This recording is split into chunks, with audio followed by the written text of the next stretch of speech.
a long way. So just great respect for Paul and just what they do, and then defensively, they've been really good. I mean, like I said, Ted is outstanding and really understands how to get those guys in position to have a chance to be successful. Coach, I know you had a lot of guys banged up after the Syracuse game. Where are you health-wise, especially obviously Kelly and Travis had the tweaked hamstring? Yeah, we're in a great spot right now. I mean, as good as we could be at this point. I mean, there's not a team out there that going into game. Some team, I guess, some team going at 9. We're going into game 8. There's nobody out there that doesn't have something going on within their team. But from a playing standpoint, I think we're in a really good spot for this point of the season. Kelly is getting better every single day. I mean, he's looked great yesterday, and hopefully he'll continue to progress all through the week and be ready to roll. Just kind of comes with the territory. I mean, Deshaun last year played at least 3 games with a bad shoulder. I don't remember if it was the Syracuse game, but I can't remember what it was. Right before half, he got hit, came out with his shoulder, didn't play the whole second half. I think it was Syracuse. Is that who it was? Yeah, didn't play at all the second half, and I mean his shoulder was in a bad shape, and he went about 3 weeks after that where he didn't practice till Wednesday. Just soreness, and then he'd get a shot in his shoulder and he'd go play the game, and then kind of start back over. Sore on Sunday, sore on Monday, did a little more on Tuesday, cut him loose on Wednesday, and there's just certain things that you have to kind of play through as you go through this game, and but eventually it gets better. And so, I think we're in a good spot. Marcus Edmonds back in practice. That's been really good. He's not quite. He's in green, which means you're back in practice. But we still got you on a little bit of a limited capacity. But it's just good to see him back out because he hasn't been in practice. He's been in yellow, which means you're just with the strength coaches and the trainers the whole time and doing rehab type stuff. So he's in green, and he's just got to kind of work through that soreness, a little bit of soreness that he's got there. But he's much, much better, and I think a lot closer to getting back full time. And he's a guy that I think can really help us. So hopefully we can get him back for a good stretch run here. With Kelly, would you have stuck with him if he hadn't gotten the concussion? Would you have left him out there a little bit longer? Clearly, he tweaked or re-injured his ankle a little bit during the game. And what your plan? Had he not gotten the concussion? Yeah, absolutely. He was kept playing unless the trainer said he couldn't play or he said he couldn't play. Absolutely. Yesterday that he knows his legs are a big part of his game and he wants to keep using them. How do you kind of balance that, wanting him to still be aggressive running but also not get hurt? I mean, it is what it is. I mean, we run the quarterback here. It's what we do. I mean, it's like not handing it to your running back. Because he's a little sore. I mean, we play. We run our offense. That's what we do. I mean, you ask your quarterback to try to be smart. I thought Deshaun got much better at that. He got a little reckless at times, but I thought as he went through his career, he got a lot smarter as far as being able to, don't take some unnecessary hits. But there's times where, hey, you got to go get it. And so, you just same thing. You just ask him to play smart. But, Paul's going to run his quarterback too a lot.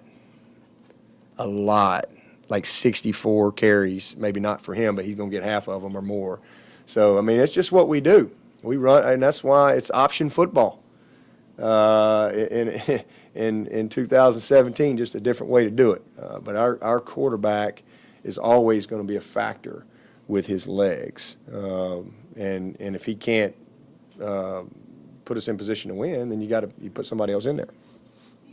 Clarity on the kicking situation, and are y'all still experimenting with Drew Costa? You got as much clarity on the kicking situation as I got right now. I promise you.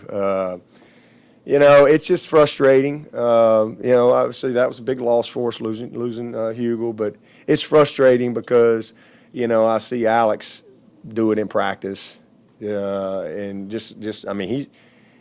he's been awesome. since the Syracuse game. I mean, he comes out to practice, and, we track. I'm making them kick. Everybody's getting the same kick. Everything's the same. Everybody's got to have the same everything. I don't want anything different for anybody, and we're trying to just let them compete their tails off. And I'm just asking them to make the layups.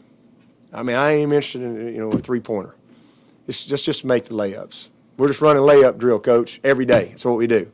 We're just running layup drill. And if we can just make some layups, we can maybe grow from there. And right now, today, Alex is still out front. But we still got Tuesday practice, Wednesday practice, Thursday practice. And I'm going to watch warm-ups.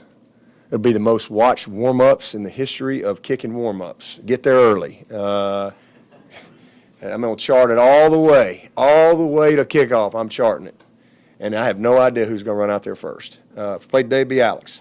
But at some point, we got to take it to the game field.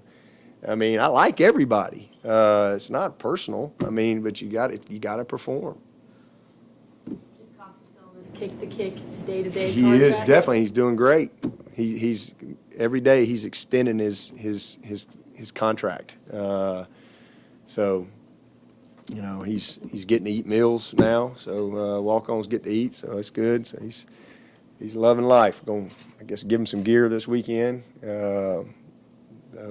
He's really done a good job. I mean, he's got a live leg, and then Christian's done fine too. The Christian's right there. I mean, they're just kind of all right there, but Alex is still out front from practice.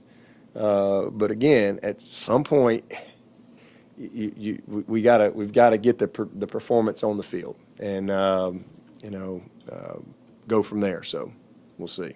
Because of the different mentality sometimes the kickers have and a lot of the uniqueness of that, do you have to handle this a little differently than you would maybe struggles with another position group on the team? Yes. I mean, their kickers typically are not guys that played linebacker. They're usually a little different. So you have to try to figure out how to best communicate with them and all that type of stuff. And, Milt does a great job with all that. But at some point, that stuff's got to get out of the way, too, and let's get the job done. And, if not, let's go to the next guy and give somebody else a chance. So that's where we are. Is it a situation where Spence is is he just rushing too much or maybe stepping too close to the ball? What's Just a lot of, it's a little technical and I think just the moment, the adrenaline of the moment, and just being a young guy, in pressure situations. It's just got to kind of grow through it. I mean, he got the ability, and I think just kind of not focusing on his process and getting more distracted on the outcome. So. It is what it is. Like I said, we went through this with Catanzaro, a young guy that had all the talent in the world, did it in practice every day, and he just didn't show up on game day. And eventually he kind of worked himself out of that. Started making them 3-foot putts routinely, and eventually, his confidence grew from there. So hopefully the same thing will happen to Alex. But